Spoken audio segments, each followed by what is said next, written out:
knocked over the glue.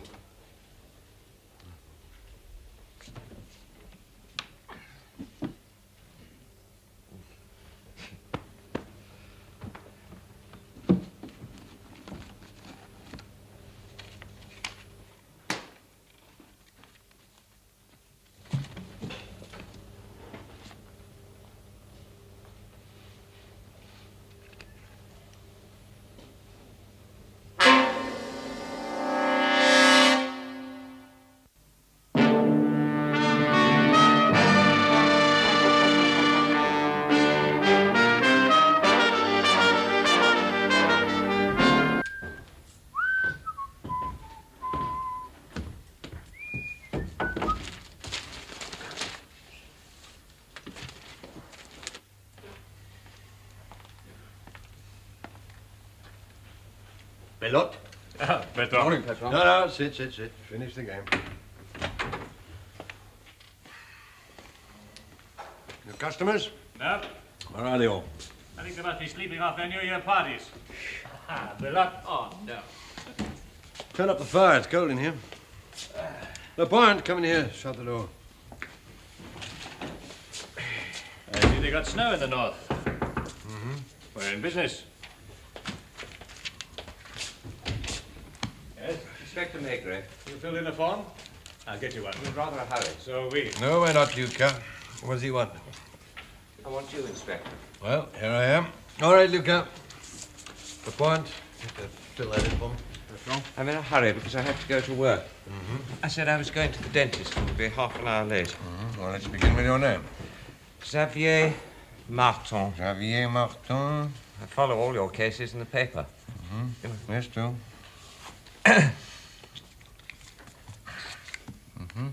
I consider myself the uncrowned king of the model railway world. I'm not mad. Oh. Well, why have you come to see me? I went to a doctor about it, and he says I'm not mad. You thought you might be? I wasn't sure. So I went to Dr. Steiner, the neurologist. Plus, D'Enfer Rochereau. Plus D'Enfer Rochereau. His examination lasts an hour. He says I'm perfectly normal. I don't know where to start. Your address? 17, Avenue de Châtillon. Avenue de Châtillon. And I work at the Grand Magasin du Louvre, head salesman in the toy department. But my real work is with the electric trains. Right. I don't know whether you saw our window display at Christmas. The Gare Saint-Lazare, complete in every detail. No. I think my wife wants to murder me. You'd be surprised at some of the people who buy electric trains. Your wife's? I make no accusations, mind you. Simply that she wants to murder you. Yes. I've been married 15 years, hardly ever a quarrel. Perfectly happy. Except that she wants to murder you. Yes. Why? Perhaps she's mad. I mean, I'm not. The doctor says so. One partner in every marriage doesn't have to be mad. Dr. Steiner says he'd like to see her, too, but how can I ask Jenny to go to a neurologist? Her name is Jenny. Huh? No, Giselle. Jenny's her sister. She lives with us. Did I say Jenny? I meant Giselle. I presume you have some basis for your suspicions? Oh, yes. Your analysts will tell you it is zinc phosphide. Yours having told you that already? A friend at the store. He's an amateur chemist. He has quite a little laboratory at home, just as I have a railway layout. That was how it happened, really. I knocked over a pot of glue, went to look for a rag. Under all the other cleaning things, there was a jar full of this. Well, what else could she want it for? It's highly poisonous. I looked it up. What are its uses? It has 1 or 2 industrial uses, and it was once used in minute doses as a medicine. There were 50 grams in that jar. Well, what could she possibly want it for? Have you asked her? Well, no. I mean, what could I say? What could she say? But there's no real need to. For the last few months, I've been having pains. Here. Oh? Never before. Patron, they want the Lanier file back in a hurry. The public prosecutor. I've got his secretary on the phone now. Sorry about that. We'll get that back. One moment, monsieur. My fault. These things happen. I'm overworked, right? Make sure it's all here. Yes. 48, yes. Well, you better sign it up with the registry, or else I'll get the blame. Get this down the registry right away, will you?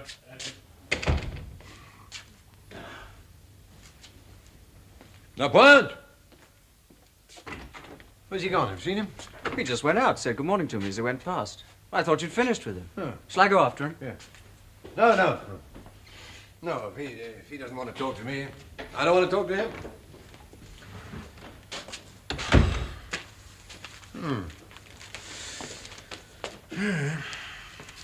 Just gonna get a glass of beer. No, it's too cold. Grog? Good idea.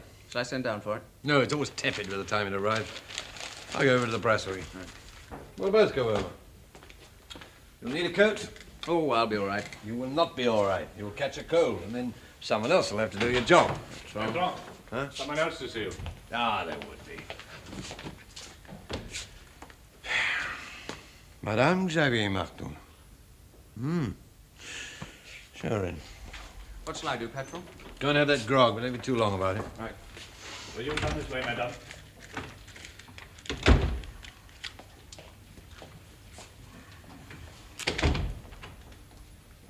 Well, I expect you know why I'm here.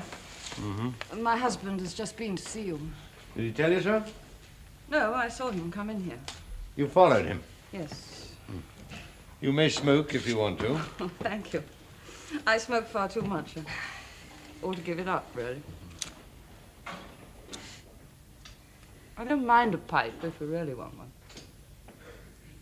You must think it odd, two of us coming here together as if we were going to confession. It is rather like that, really. Do you know what your husband said to me?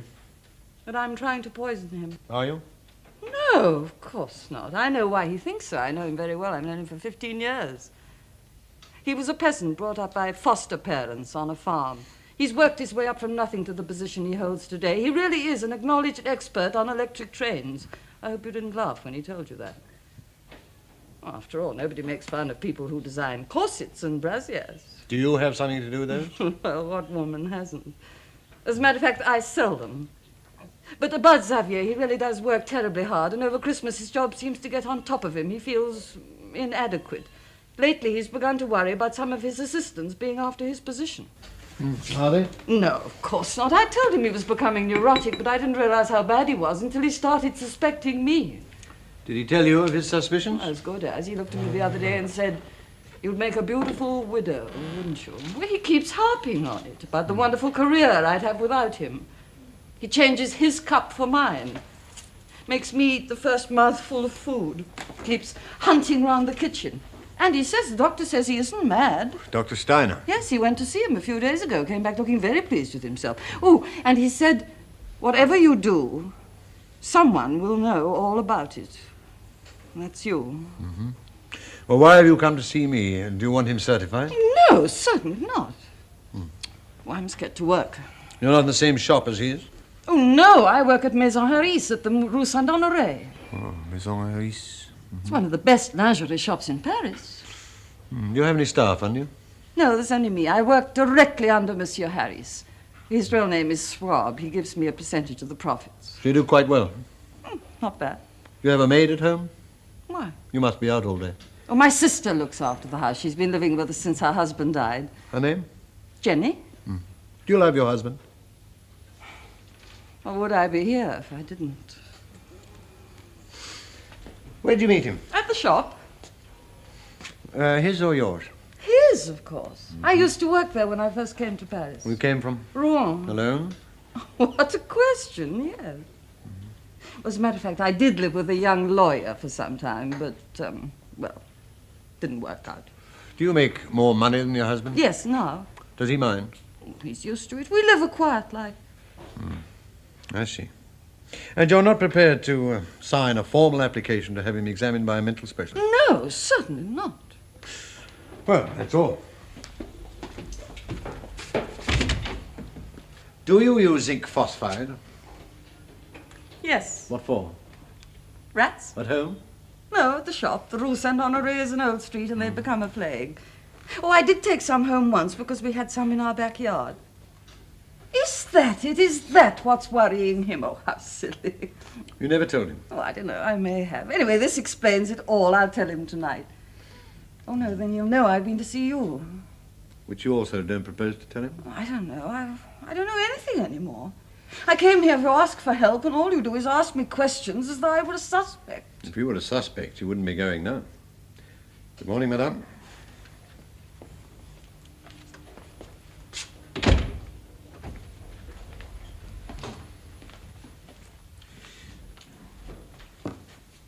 Lucas, La Pointe. Find me Dr. Steiner, Place d'Enfer au Chirurg. Call him, put the call through to me.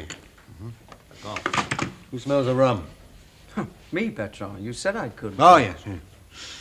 Well, we have a crime to solve. I can't tell you much about it because, in fact, there is no crime. No crime, no motive, no criminal, no victim. A murder case? Poisoning. Have that analysed. If it turns out to be bicarbonate, we'd look even sillier than I feel. Now, La Pointe, I want you to go down to Maison Harris in the Rue Saint-Honoré. Watch Madame at work. She didn't see you here, did she? No. Good. Now, when you get there, try not to look like a policeman. Ask to see something. It's a woman's shop. I mean, underwear, that kind of thing. Well, pretend you're buying a nitrous for your fiancée or something. I don't think one would. I mean, it's a little personal, isn't it? Well, for yourself, then, I don't care who. Anyway, don't look like a policeman. Keep your mind on your work. Lucas, you can take that grin off your face and go down to the 17 Avenue de Châtillon. Try to sell some life insurance to Madame Jenny something or other. Find out her name, I know about it. Why insurance, Bertrand? Because I want to know if they have any already.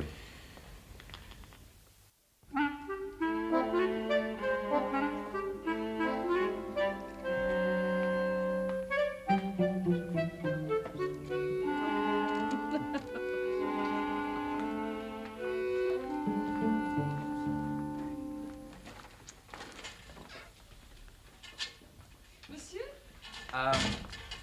I want a night dress. Yes, monsieur. For a lady. I mean a young lady. Please sit, monsieur. Thank you. What is mademoiselle's size? Oh, well, she's a bit shorter than you, and perhaps a little less broad across the shoulders. I mean, not that you're too... Well, perhaps she's a bit narrow, really. The shoulders hardly matter, monsieur. This is the model we designed for Princess Helen of Greece. It looks a little short. Mademoiselle is hardly likely to be wearing shoes with it. No, I suppose not. How much? 450 francs. 400 and... Oh. You haven't anything a little less exotic, have you? In nylon, perhaps? No nylon here, monsieur. Only pure silk and batiste. This is the least expensive thing we have in the shop, monsieur. 180 francs. Oh. Well, I think perhaps not a night dress after all. Something else. What, monsieur? One of those. 50 francs, monsieur.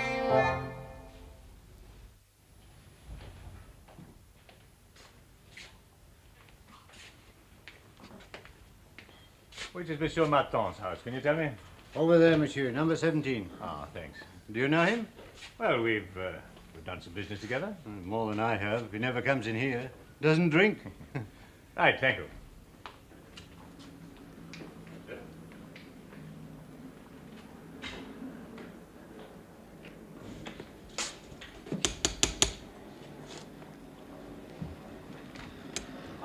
Madame Martin? That's my sister. She's out. Oh, my apologies, madame. She and her husband both work. I look after the house. Can I help you? Well, a colleague of Monsieur Martin suggested he might be interested in some insurance. Well, come in. It's cold out. Thank you. Ah, snow on the way. You're from an insurance company? Yes. I don't suppose I can interest you? Oh, no, thank you. I have a pension from my husband's firm. He was killed in an accident. Oh, I'm sorry. Forgive me working. I have to get lunch. They come back for lunch? Xavier does, not Giselle. She prefers the Grand Boulevard. If you like to wait, he'll be here soon. Yes, well, I don't think I'll wait now, but I would like to interest him in our new road accident policy. You see, if he comes home for lunch every day, he runs an extra 24% risk of death or mutilation by road accident. However, I'll come back this evening. Why shouldn't you have to make a special journey?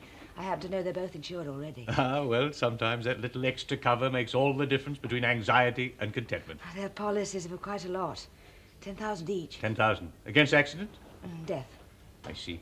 Well, in that case, madame, thank you for your patience. You might try the flats next door. I might indeed. It seems a pity to come all this way for nothing on a cold day like this. Yes, it does. Well, thank you, madame. Not at all, Mrs. Goodbye. It's just as cold in here. Snow coming. Well, it's the time of year for it.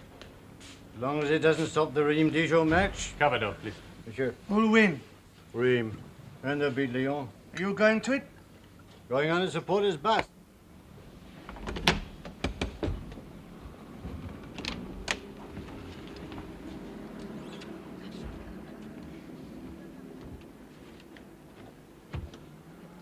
£50. The cashier won't stand for that. Maigret. Oh, yes, thank you. The analysts say it is zinc phosphide. Go on. Well, after that, I left the shop rather quickly. As a matter of fact, I left my hat there. You just wanted an excuse to go back. Oh, well, we may have to. Well, what did you think of them? Well, I wouldn't swear to anything, but they make a good pair. They don't have to speak to understand each other. They had lunch together in a restaurant on the Boulevard des Capucines. Just as her sister said she would. What was the sister's name, by the way? Jenny Sorel, according to the barman at the bistro. And you say that she opened the door to Xavier and he kissed her. Oh, well, there was nothing to it, just as a man might kiss his sister.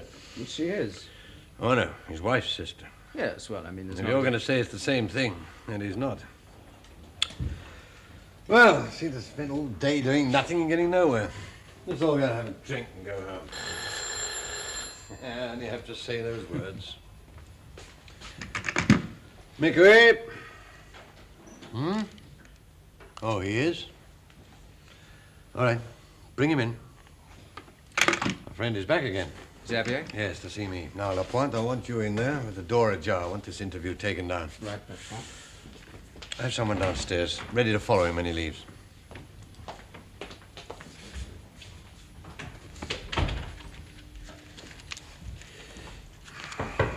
Come in.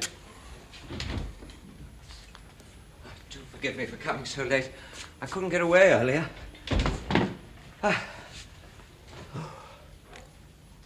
Will you take your coat off? Oh, yes. Thank you. Yes, perhaps I will. I'm a bit hot. I've been running.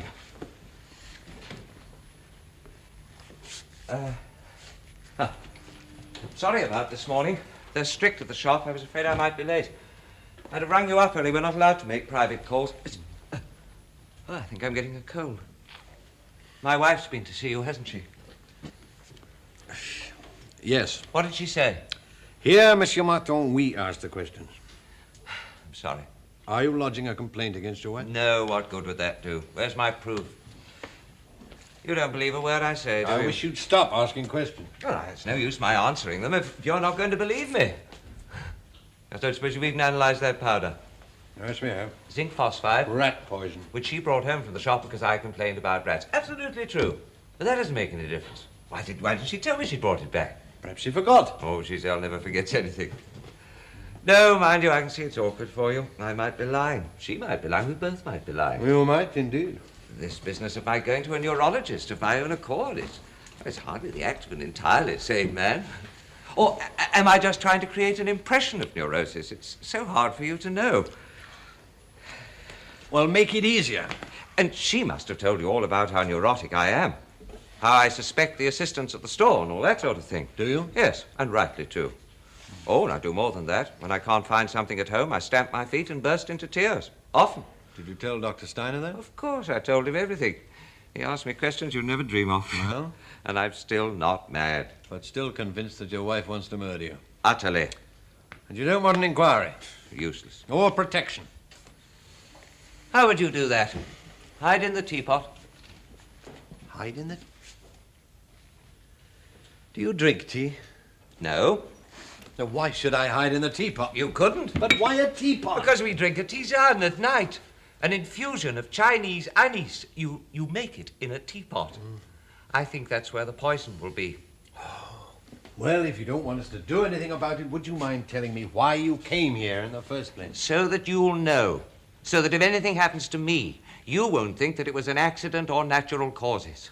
Very obliging, monsieur. I shall be more obliging than that. I'm going to save you a trial. I shall mete out justice myself. Meaning that you're proposing to kill your wife in advance? Yes. After I'm poisoned, but before I die. You see, there are very few poisons that cause instant death. Certainly not zinc phosphide. Though I don't suppose she'll use that now. I have a loaded revolver at home. Licensed? Yes, ask at the town hall. Giselle knows I've got it, but she doesn't know where I keep it. Now, the moment I feel I've been poisoned, and I shall know, I will shoot my wife through the heart.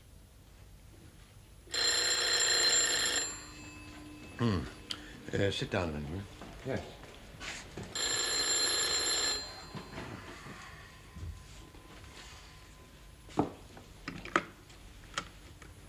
Okay. Patron, she's out here waiting for him. Oh, the wife? No, Jenny, the other one. Don't talk so loud. You're making the speaker vibrate. She didn't come with him. She must have followed him when he left the shop. Shall I tell them when he comes out? Yes, do then. My wife. No. Wonder if that's the truth. I shouldn't think so. It's funny. I can't believe a word you say. And you won't believe a word I say. Would you agree to another examination? By a neurologist? Yeah. Our own man is very good. When, now? No, it's too late now. Tomorrow morning? If I've time to tell them at the store. We'd ask for your signature to a paper stating that it's of your own free will. If you want me to. Yes, why not? After all, you came here of your own free will. You don't even have to answer my questions. Will you? Will you believe the answers? I'll try.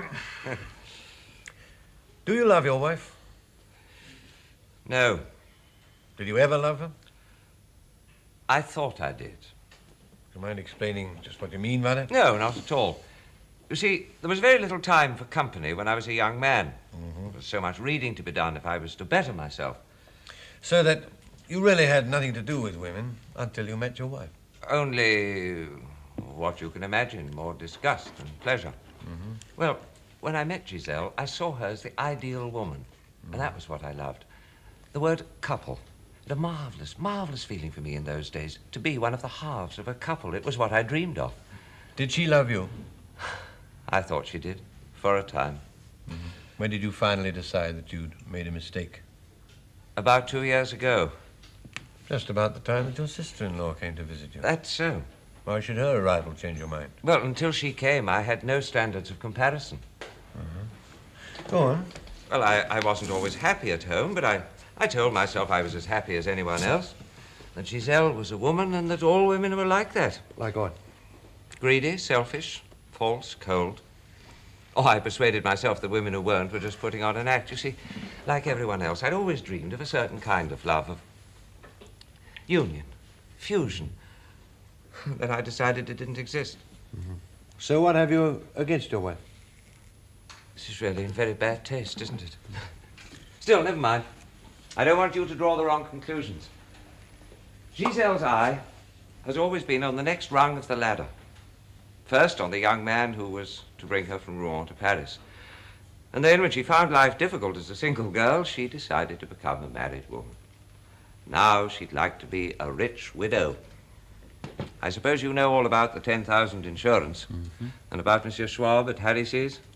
He's her lover. Are you sure? I followed them to a hotel one afternoon, 3 hours. But you never asked for a divorce. And all this situation existed before your sister-in-law came to visit you? Yeah, but my eyes weren't open. What opened them? The knowledge that there are women of the kind I'd always dreamed of. Do you love your sister-in-law? Yes. Is she your mistress? No. Does she love you? I think she will. Not yet? She loved her husband. They were a real couple. When he died, she tried to kill herself. Why? Gas. They found her just in time. When she first came to us, she was still in full mourning. Giselle laughs at her, tells her she ought to get out and enjoy herself. I've been trying to give her back a taste for life. Have you succeeded? I think perhaps I am succeeding. Do you see now why she isn't my mistress? I love her and respect her. Does she know about you and your wife? No. Well, I've never told her, and Giselle and I never quarrel. This insurance policy, it's a joint one? Yes. So that you have as much interest in your wife's death as she has in yours. More? Because you love your sister-in-law. Exactly. Did you know that she was waiting for you downstairs? Oh, no, she shouldn't have come here. Did you know you were coming here? No, of course she didn't. I must go. You've nothing else to tell me? No, nothing. 11 o'clock tomorrow, then? What, for the examination? Yes, all right. But I'm not mad, you know. Good night.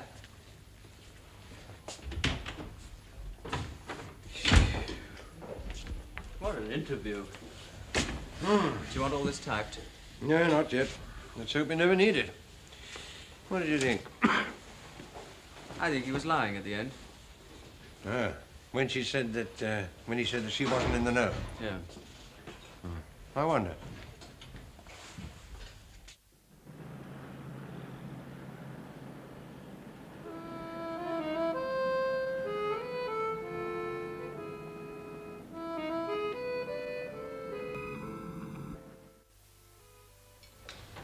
You're late. Busy? Well, no. I don't know.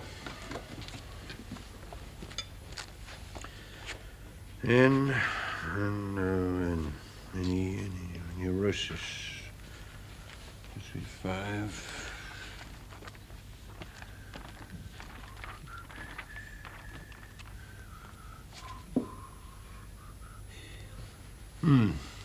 In Adler's opinion, the starting point of neurosis is an alarming feeling of inferiority and insecurity.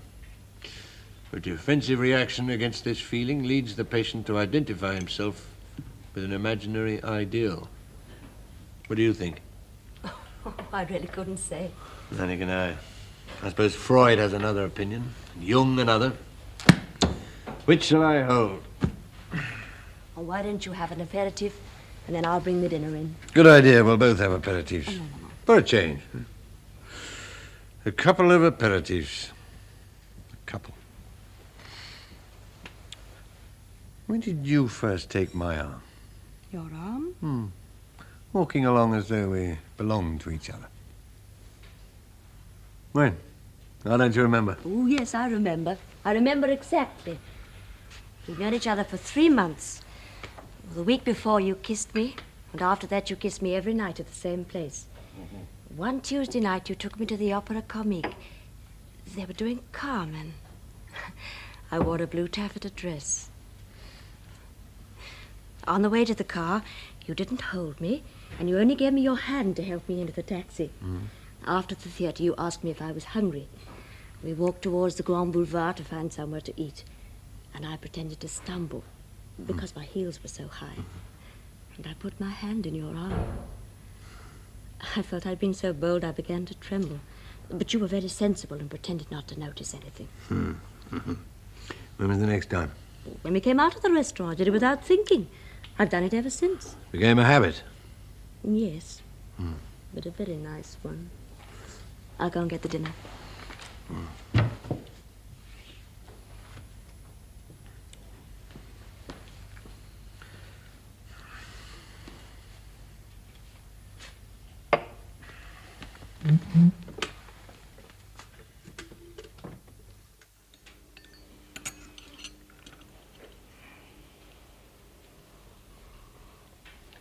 Excellent coffee, my dear. Jenny made it. Ah, very good.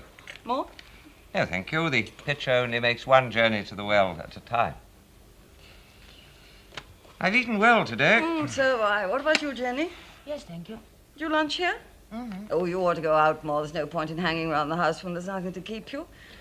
You'll never find a man in this place. I suppose you lunched somewhere on the boulevards. Yes, at Vasquez. No shortage of men on the boulevards. No shortage of men anywhere. Shall we clear? Are you going on playing trains? I'm working on the modification of one of the German models to enable it to be run on our lines. Hardly patriotic. Oh, but it's reversible. We'll be able to sell ours to them. The patent will be valuable. To us? To the firm. Oh. Well, it's fair. I couldn't afford to do the work without their equipment. Besides, it all helps your position, Ah, doesn't it? exactly, yes. That's the point. I'm expected to be creative, not just a hack worker. Jenny, would you bring the glasses? I want to do them first. Coming.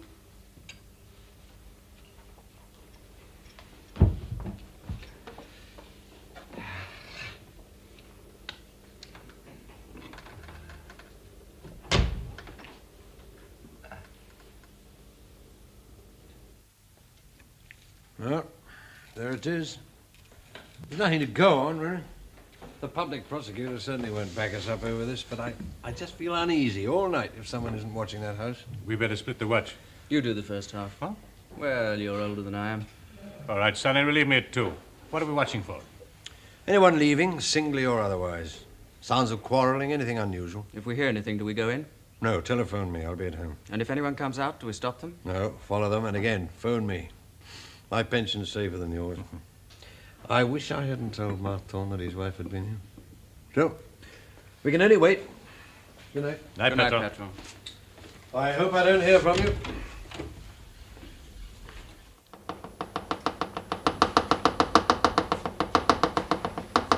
Xavier, no. What? I can't work with you making a row like that. I can't work without making it. Work? Yes, work. Do you know we stand to make 50,000 francs from this order? We? The firm? You and him. And you. After all, I pay my share here, don't I? Yes. So you said yourself that yours would only profit your firm's shop. So I think mine has priority. Don't you, Jenny? I don't know. Oh, you must have some opinion. No. Oh, you're getting dull, my dear. You ought to go out more, like you did this evening. Yes. Jenny went out for a walk this evening. Her coat was wet. Didn't you know?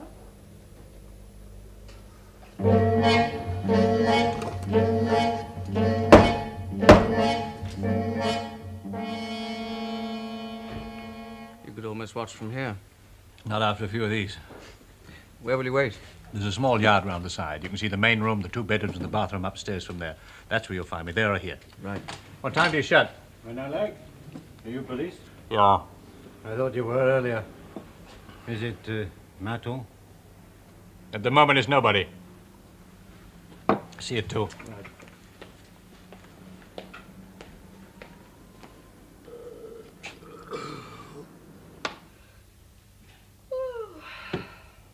Well, it's time for our tisane, Jenny.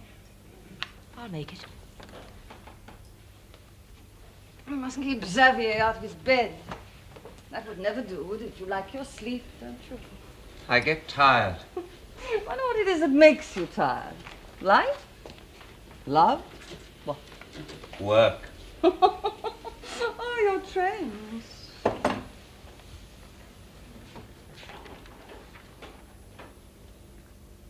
Where are my spectacles? I don't know. Did I leave them in the kitchen? Yes, I think I did. Jenny would know, I dare say.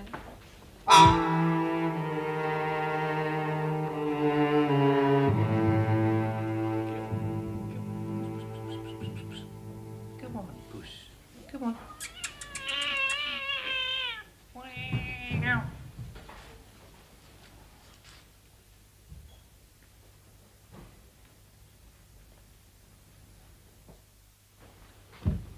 Did you find them? Yes. Ah. Are there any of my cigarettes in the kitchen? By the cupboard. Would you fetch them?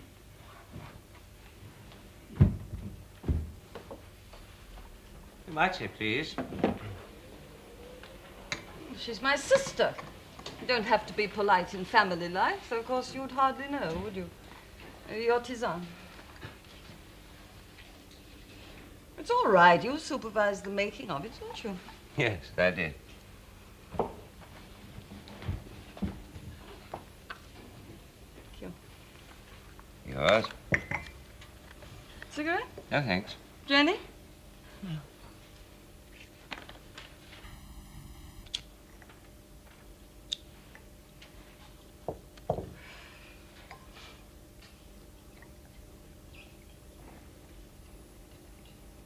Funny taste. What do you think, Xavier? As usual. Jenny? Shall I pour you out some more? No, no, this suits me very well.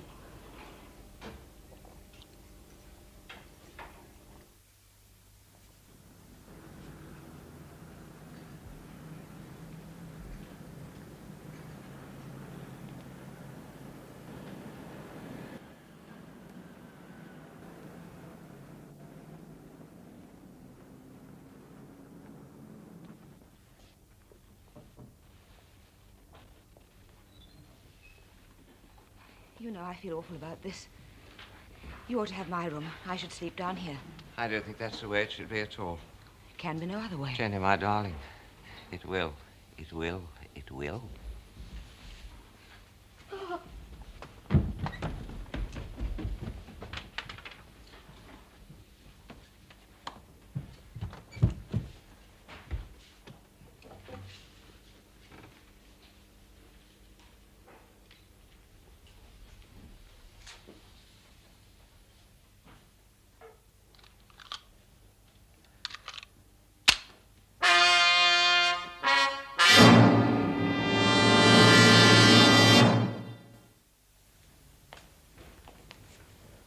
You're early.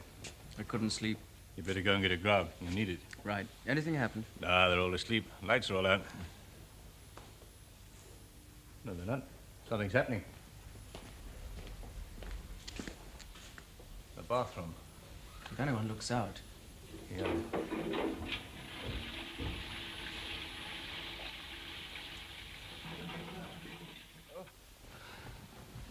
Oh.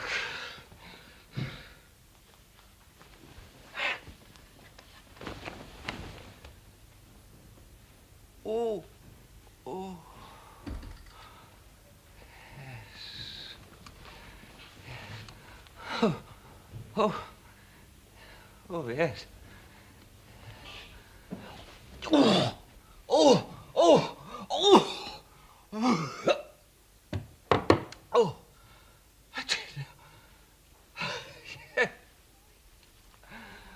Oh!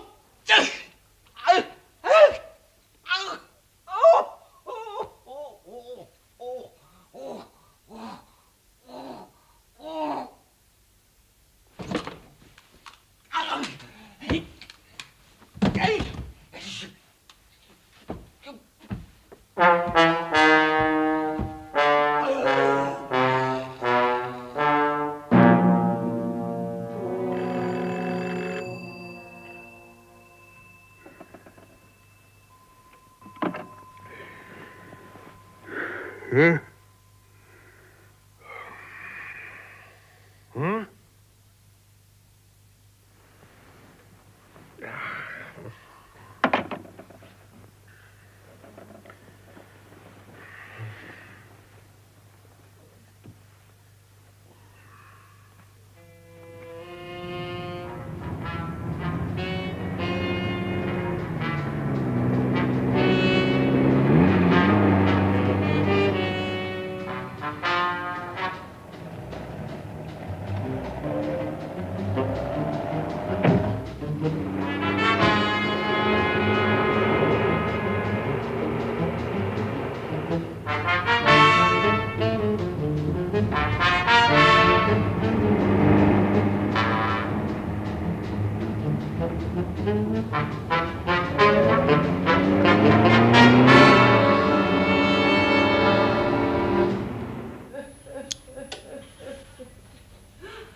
Where's the doctor?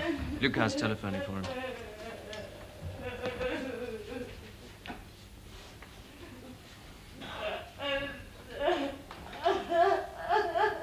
Poison? Yes, madame. Poison. You go upstairs and dress. You'll be coming to headquarters.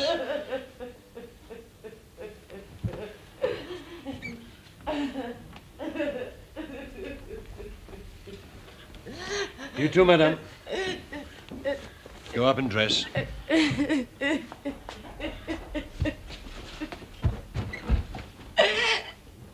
Oh, Xavier. Xavier.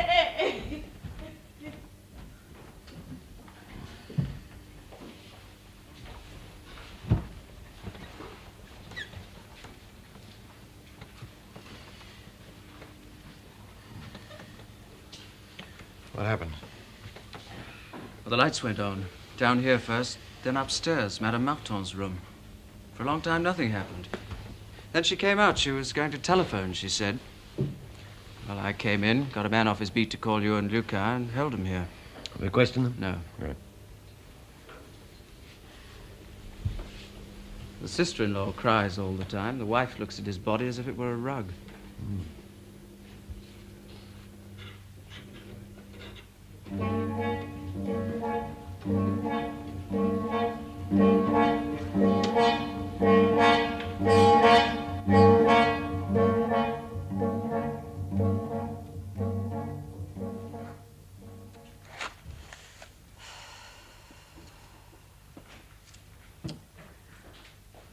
Why don't they bring us some coffee?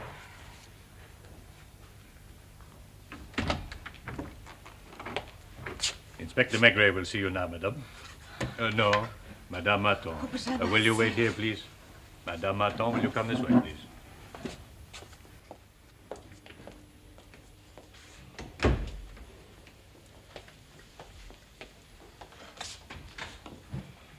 Coffee? Oh, I'm dying for some. Your husband is dead. You think I killed him, don't you?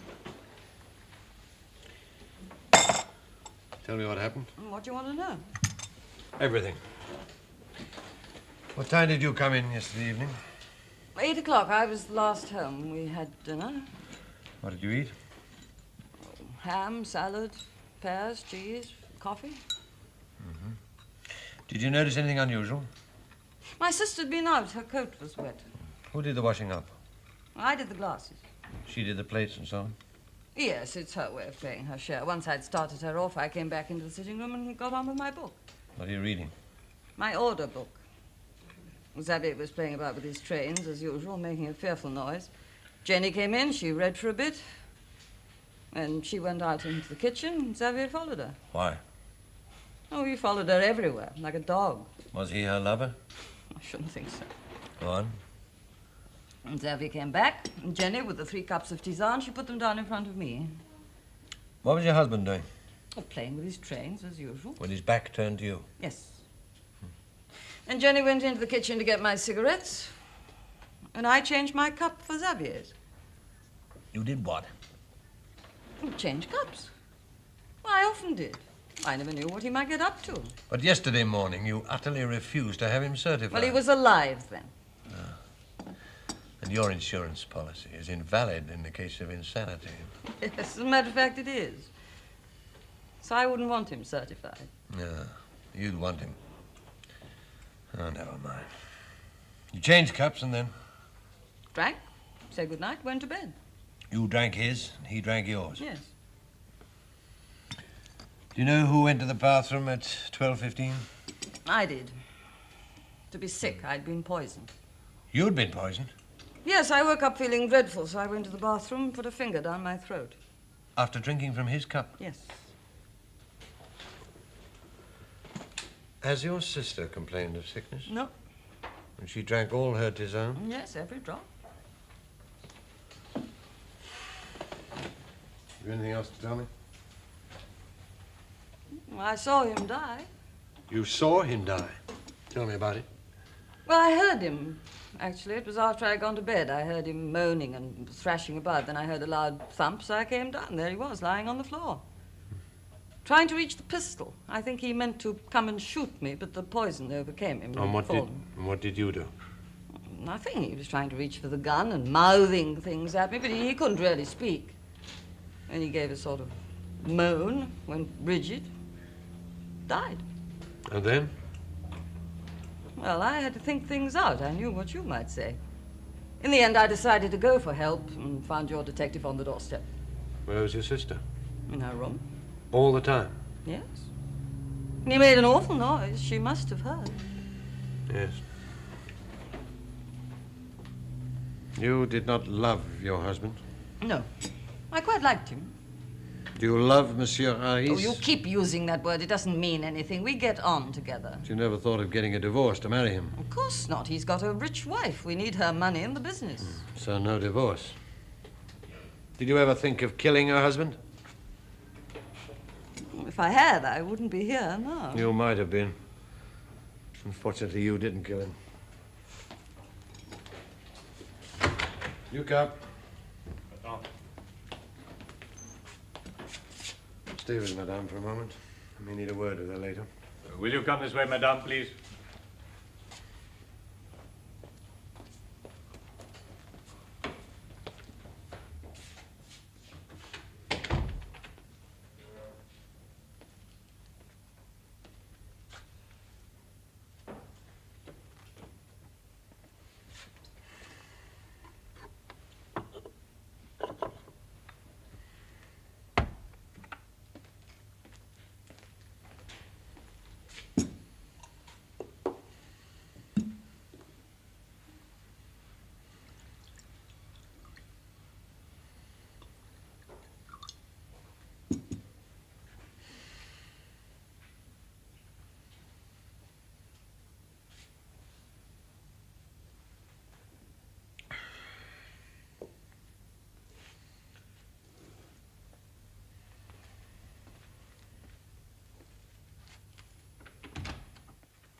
Would you come in here?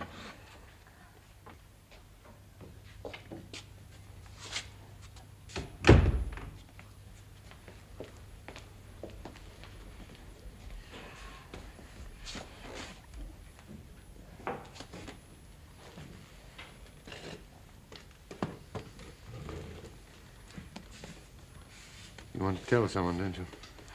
I don't know what to say, what to do. I don't even know what happened. Do you know what you did? Tell me. Or do you want a lawyer? What'd be the use? I'll help you. First, you meant to poison your sister. Yes. Because you were in love with her husband. Because she was trying to drive him mad. He was mad when he was with her. Only with me was he all right. When he met you outside here, yesterday evening, did he tell you that he was coming in for an examination in the morning? Yes. It frightened him. He felt she'd won. You mean he thought we wouldn't let him go? Well, would you have? No, I don't think we would. No, that meant that he only had one evening left in which to deal with her in the way he thought out. Tell me, last evening, when Xavier came into the kitchen, their tea was already in the cups, hmm? Yeah. And then? He went to the drawer where the knives are kept. I had my back to him. He made a clatter as if he was looking for something. Then he went out without a word. So you took the poison bottle? I felt sure he was going to be put away. Did you put a good dose into her cup, making sure that it was on her side of the tray? Oh. Did you? Yes. Oh, if you knew what a night I've had. You heard everything upstairs? Everything. But you didn't come down? I was too frightened. Yes. That's what made me sure that you had done it. But how did it happen? Xavier should have told you everything that was in his poor, breaking mind. You see, he'd planned to shoot his wife if ever he was sure that he'd been poisoned. He made sure that I knew of this. Then last night he put some poison into his own cup. Not much, just enough to make him ill, enough to give him the excuse that he needed. After all, the poison would be diagnosed. He had warned us that she would do it. She'd be dead and couldn't contradict him. Might even have worked. Her sister hadn't changed the cups. She... Yeah, she changed them over. So he got the one. She got the one that he meant for himself. And he got the one that you meant for her. Oh, God. Oh, God. I killed him.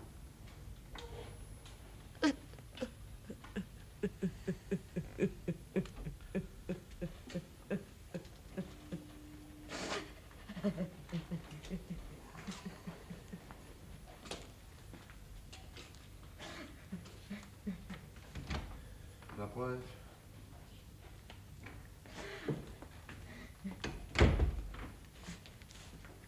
Stay with her for a moment.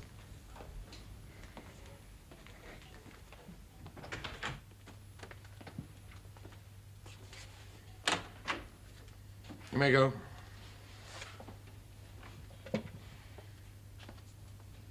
You don't want me anymore? You will be wanted, madame. Thank heaven not by me.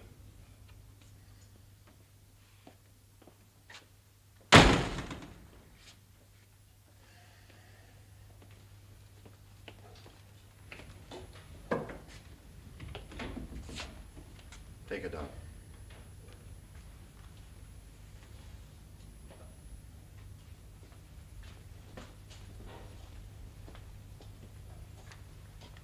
Gently.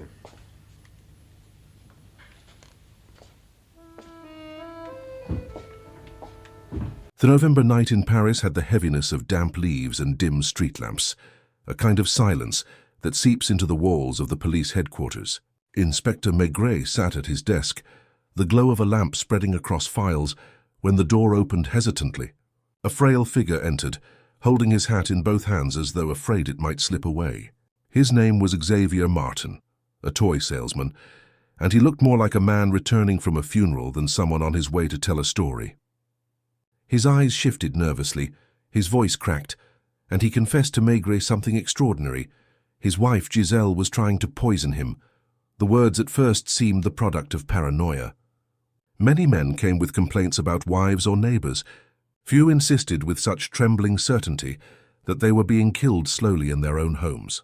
Martin described the strange tastes in his meals, the sudden stomach pains, the bouts of dizziness, the certainty that Giselle had bought rat poison and was using it against him in small, imperceptible doses. He added something darker still. If he could ever prove her guilt, he would shoot her before she could finish the job. This mixture of fear and violence unsettled Maigret. The inspector watched the man closely, weighing the sincerity in his eyes against the possibility of madness. When Giselle was summoned, she entered like the opposite of her husband, calm, dignified and faintly scornful of the entire affair. She denied everything with an air of offense, as if it were beneath her to even argue. She said Xavier was unstable, prone to nervous fancies, and that his mind had grown fragile over the years. She claimed love, but it was a cold declaration, almost clinical. The couple together were like oil and water, each exposing the cracks in the other. Maigret could not decide whether he was witnessing the desperation of a man genuinely threatened or the tragic delusions of a husband losing his grip on reality. Despite his doubts, Maigret began an inquiry. He instructed Lucas and Lapointe to look into the Martins' background, their finances, their quarrels. So a troubling discovery came quickly. There was indeed a life insurance policy on Xavier, one that might tempt a dissatisfied wife. The inspector also learned that Giselle had spoken on more than one occasion about her husband's weakness, about her irritation with his timidity, his failures, his very presence. None of this was proof of poisoning, but it painted a picture of a household corroded by disdain. Meanwhile, Xavier's condition worsened. He came again to the office, paler than before, insisting that his wife had laced his food with another dose. His hands shook as he described the faint metallic aftertaste, the nights spent bent over in agony. His voice was weak, yet his conviction grew stronger. She was killing him bit by bit. The inspector, though still cautious, could not ignore the man's visible decline. Tests were ordered, chemical analyses considered, but the evidence remained elusive. The slow nature of poisoning left room for doubt, for ambiguity, for the possibility that Xavier was sick in ways no doctor yet diagnosed. Giselle never wavered. Each time Maigret spoke with her, she sat upright, lips tight, almost enjoying the chance to turn her husband's fears into a spectacle. She accused him of imagining things, of inventing a murder plot where none existed. She even hinted that he was the one unstable enough to harm himself. The more she denied, the more Xavier seemed convinced. It was as if his terror fed on her calmness, and her calmness fed on his terror, until both were locked in a dance that only tragedy could end. One evening, when the air smelled of rain and the city lights blurred on wet cobblestones, the case took its inevitable turn. Xavier Martin was found dead. Whether by his own hand, by the hidden hand of poison, or by the invisible corrosion of despair, Maigret could not at first say. His body lay in stillness, and all the arguments, all the denials, all the trembling accusations came to nothing more than silence. The inspector now faced the most painful part of his work, reconstructing a life that had ended without clarity. He examined the room, the dishes, the bottles, every trace of powder or fluid that might confirm Xavier's suspicions. He studied the medical report, the subtle signs that aligned with poisoning, but could also belong to other illnesses. He questioned Giselle again, and her replies remained smooth, impenetrable, like the surface of a pond hiding something dark at the bottom. She acknowledged the insurance policy, but brushed it aside as irrelevant, claimed she had always looked after her husband, and accused the police of harassing a grieving widow. Still, there were witnesses who recalled her buying certain substances, neighbors who spoke of quarrels, small details that leaned toward guilt. Yet at every step the shadow of doubt remained. Was Xavier indeed poisoned, or had his own mind created a prison from which he could not escape? Had fear itself become the poison, dripping slowly until it overwhelmed him? Maigret's task was not only to find evidence, but to navigate this grey territory, where human weakness and human cruelty looked almost the same. The resolution came not as a triumph, but as a weary conclusion. Enough circumstantial threads pointed toward Giselle to make her innocence doubtful. Her composure, her cold detachment, the financial motive and the timing of her husband's decline combined into a pattern that no inspector could ignore. Yet Maigret knew he would never hold a confession from her lips, never find the kind of decisive proof that erases uncertainty. The case closed like a door that still let air through the cracks, a door that would never be entirely sealed. Walking away from the file, Maigret felt the heaviness that such cases always left. He had seen too many lives poisoned not only by arsenic or powders, but by resentment, contempt, and the quiet wars fought in kitchens and bedrooms. Xavier Martin had come pleading for protection, perhaps too late, perhaps from a phantom, and ended in the silence he feared. Giselle Martin remained behind, her guilt forever debated, her cold smile a mask that no court could truly penetrate. For Maigret, the tragedy was less about the verdict and more about the erosion of trust between two people, once bound by marriage. The Paris streets outside bustled with their usual life, children running, men smoking, women shopping, yet somewhere in a small apartment, another story of suspicion and sorrow might already be beginning. That was the burden of the inspector's work, to know that crimes were not always sudden blows or clear betrayals, but often slow, invisible departures, unscheduled, creeping like poison through the veins of ordinary life. Maigret lit his pipe as he stepped into the chill of the November night, the smoke curling in front of his face. The city looked deceptively peaceful, but his thoughts remained unsettled. The case of Xavier Martin had not offered the neat closure that the public expected from the police. It had been a labyrinth of doubt, one where truth and imagination twisted around each other until the line between them blurred. For Maigret, that was perhaps the hardest kind of case, the kind that lingered long after the file was closed. He remembered the way Xavier had entered his office the first time. Timid, trembling, clinging to the belief that the very person he had once trusted most was now his executioner. It was not just the claim of poisoning that haunted Maigret, but the raw fear in the man's eyes. That fear had been genuine. Whether it was caused by rat poison or by the slow erosion of his own sanity, Maigret could not dismiss it. Fear itself had been the poison in Xavier's life, shaping every word, every gesture, until death finally released him from its grip. The inspector walked through the fog-dimmed boulevards, replaying Giselle Martin's face in his mind. Her calmness had been extraordinary, almost chilling. Most innocent wives accused of murder would have shown anger, tears, or despair. Giselle had shown only composure, as if she were determined never to give him the satisfaction of a crack in her mask. That composure was in itself a kind of evidence. Was it the steel of innocence wrongly accused, or the coolness of a woman hiding her guilt too well? Maigret, for all his experience, still could not say. Back at the police headquarters, Lucas brought him the final reports, laboratory analyses, testimonies, all the paperwork that would fill the record. There were traces, small but inconclusive, of substances that might indicate poisoning. There were witness statements about quarrels, about Giselle's irritation with her husband, about her quiet visits to a pharmacy. But there was no smoking gun, no vial of rat poison found hidden, no eyewitness to a lethal act, no confession. It was a tapestry with many dark threads, but no final stitch to hold it together. Maigret sighed as he set the papers aside. He knew the prosecutors would hesitate. The case could collapse in court. Yet he also knew that Xavier Martin had not died by chance. Whether by his wife's hand, by his own, or by the corrosive power of fear, he had been driven to a premature end. That was what weighed on the inspector, the sense of helplessness that comes when the truth hides just beyond reach, taunting but never revealed.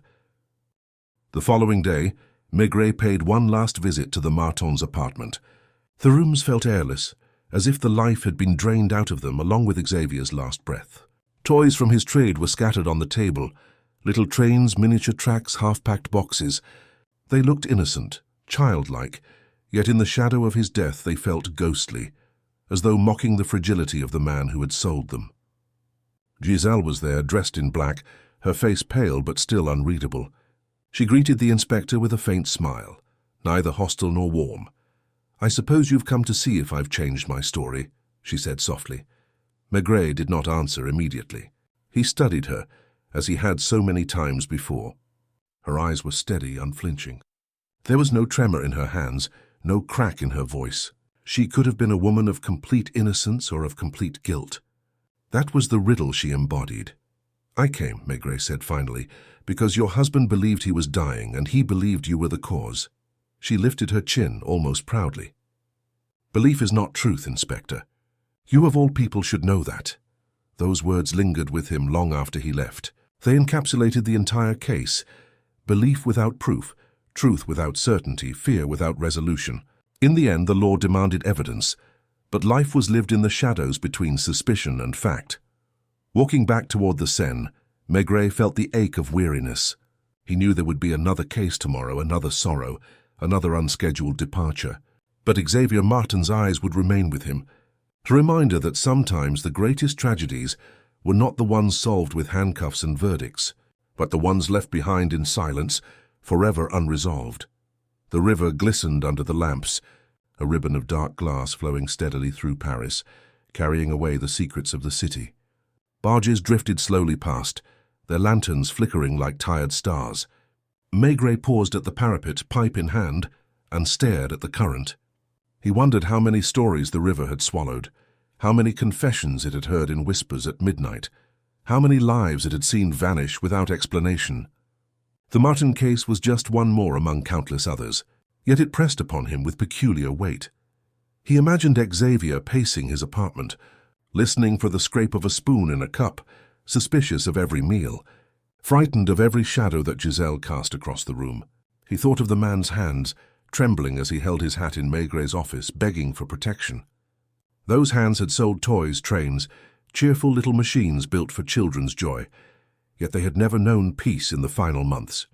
Fear had been his constant companion, more faithful than wife or friend. And Giselle, was she a murderess, cold and cunning, or simply a woman trapped in a marriage where love had rotted away? Maigret could never be sure. Her face floated before him, pale and serene, denying with perfect calm the charge that had consumed her husband's life. Perhaps she had poisoned him. Perhaps she had only poisoned his thoughts with disdain and indifference. Either way, she had watched him wither. The inspector drew on his pipe, letting the smoke curl out into the damp night. His work was supposed to be about justice, about drawing clean lines between guilt and innocence. Yet the Martin affair had reminded him once again that human lives rarely arrange themselves so neatly. Some cases ended not with triumph, but with uncertainty, with questions that trailed off into the darkness like the Seine's endless current. He turned at last from the river, pulling his coat tighter against the wind. The city moved on around him, lovers arm in arm, shopkeepers closing shutters, cab drivers calling out into the mist. To them, Xavier Martin was already forgotten, but for Maigret the case would linger, a quiet weight carried in the pockets of his memory. Tomorrow would bring another investigation, another troubled soul knocking at his door. Yet tonight, as he walked slowly toward his home, he felt the solitude of a man who understood too well the fragile line between fear and truth, between life and its unscheduled departures. And with that thought he disappeared into the Paris fog, leaving behind only the steady echo of his footsteps on the cobblestones.